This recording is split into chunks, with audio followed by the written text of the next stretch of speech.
श्री कृष्ण के पोत्रों क्यों आपस में लड़कर मरने लगा। मदिरा के नशे में चूर सभी ने घास को अपने हाथ में उठा लिया और सभी के हाथ में मौजूद वो घास लोहे की छड़ बन गई, जिससे सभी लोग आपस में ही भिड़ गए और एक दूसरे को मारने लगे। वभ्रुक, दारुक और भगवान कृष्ण के अलावा अन्य सभी लोग मारे गए।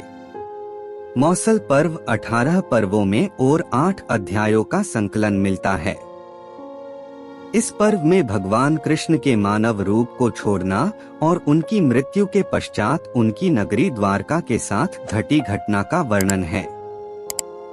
आइए जानते हैं क्या छिपा है मौसल पर्व की कहानी के भीतर। 18 दिन चले महाभारत के युद्ध में रक्तपात के सिवाय कुछ हासिल नहीं हुआ। इस युद्ध में कौरवों के समस्त कुल का नाश हुआ, साथ ही 5 पांडवों को छोड़कर पांडव कुल के अधिकांश लोग मारे गए। लेकिन इस युद्ध के कारण युद्ध के पश्चात एक और वंश का खात्मा हो गया, वो था श्री कृष्ण जी का यदुवंश। महाभारत युद्ध की समाप्ति के बाद जब युधिष्ठिर का राजतिलक हो रहा था, तब कौरवों की माता गांधारी ने महाभारत युद्ध के लिए श्री कृष्ण को दोषी ठहराते हुए श्राप दिया कि जिस प्रकार कौरवों के वंश का नाश हुआ है, ठीक उसी प्रकार यदुवंश का भी नाश होगा और द्वारका नगर जलमग्न होगा। यह घटना कुरुक्षेत्र के युद्ध के 35 साल बाद की है। कृष्ण की द्वारका नगरी बहुत शांत और खुशहाल थी, जहां युवाओं के भीतर चंचलता बड़ी ही सामान्य थी और वे सभी भोगविलास में लिप्त रहते थे। एक बार कृष्ण के पुत्र सांब को एक शरारत सूझी। स्त्री का वेश लेकर वह अपने दोस्तों के साथ ऋषि विश्वामित्र, दुर्वासा, वशिष्ठ और नारद से मिलने गया। वे सभी भगवान श्री कृष्ण के साथ एक औपचारिक बैठक में शामिल होने के लिए द्वारका आए थे। स्त्री के वेश में सांब ने ऋषियों से कहा कि वो गर्भवती है। वे उसे ये बताएं कि उसके गर्भ में बच्चे का लिंग क्या है।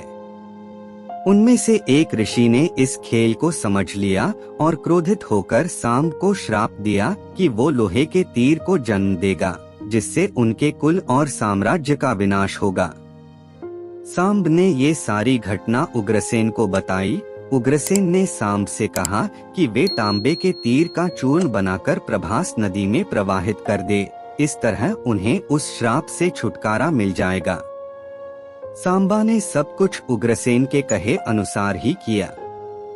साथ ही उग्रसेन ने ये भी आदेश दिया कि यादव राज्य में किसी भी प्रकार की नशीली सामग्रियों का ना तो उत्पादन किया जाएगा और ना ही वितरण।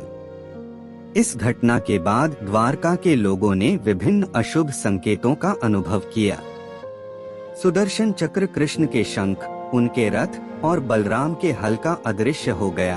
अपराधों और पापों में बढ़ोतरी होने लगा। लाज शर्म जैसी चीजों का समाप्त हो गया और अपराध, अमानवीयता और पाप का साया था। ये सब देखकर भगवान कृष्ण परेशान हो गए और उन्होंने अपनी प्रजा से प्रभास नदी के तट पर जाकर तीर्थ यात्रा कर अपने पापों से मुक्ति पाने को कहा। सभी ने ऐसा ही किया। परंतु जब सभी यादव प्रभास नदी के किनारे पहुँचे तो वहां जाकर सभी मदिरा के नशे में चूर होकर भोगविलास में लिप्त हो गए। मदिरा के नशे में चूर सात्याकी कृतवर्मा के पास पहुंचा और अश्वत्थामा को मारने की साजिश रचने और पांडव सेना के सोते हुए सिपाहियों की हत्या करने के लिए उसकी आलोचना करने लगा। वही कृतवर्मा ने भी सात्याकी पर आरोप मढ़ने शुरू कर दिए। बहस बढ़ती गई और इसी दौरान सत्याकी के हाथ से कृतवर्मा की हत्या हो गई। कृतवर्मा की हत्या करने के अपराध में अन्य यादवों ने मिलकर सात्यकी को मौत के घाट उतार दिया। जब कृष्ण को इस बात का पता चला तो वे वहां पर प्रकट हुए और एरका घास को हाथ में उठा लिया। ये घास एक क्षण में परिवर्तित हो गई, जिससे श्री कृष्ण ने दोषियों को सजा दी। मदिरा के नशे में चूर सभी ने घास को अपने हाथ में उठा लिया और सभी के हाथ में मौजूद वो घास लोहे की छड़ बन गई। जिससे सभी लोग आपस में ही भिड़ गए और एक दूसरे को मारने लगे। वभ्रुक, दारुक और भगवान कृष्ण के अलावा अन्य सभी लोग मारे गए। यदि आप इस वीडियो को थोड़ा सा भी अच्छा लगा हो तो एक लाइक और एक सब्सक्राइब कर दीजिएगा। वीडियो को देखने के लिए और आपका बहुमूल्य समय देने के लिए दिल से धन्यवाद।